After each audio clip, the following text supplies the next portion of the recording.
Hello，大家好，又係我 Aris 啦。話咁快就嚟到2025年最尾一個月啦。12月咧就有兩個假期嘅，第一個就係12月嘅21或者12月嘅25嘅，係是但一日嘅，唔係兩日都放嘅。咁啊睇下邊一日係方便你自己啦。咁如果你話其實我21同25都需要姐姐幫手得唔得啊？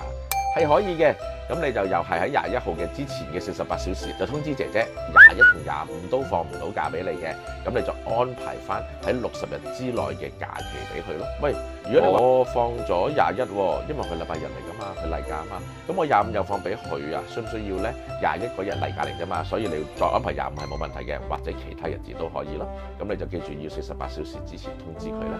最後一個法定假期啦，就係12月嘅26號，聖誕節後嘅第一個工作日。如果你姐姐已經做滿咗3個月嘅，咁佢就可以享有有薪嘅法定假期啦。如果需要姐姐幫手嘅，可以嘅，咁你咪又係預先喺48小時之前通知姐姐，咁我就會安排另一日俾你。記住，另一日嘅時間要喺60日之內去安排好嘅。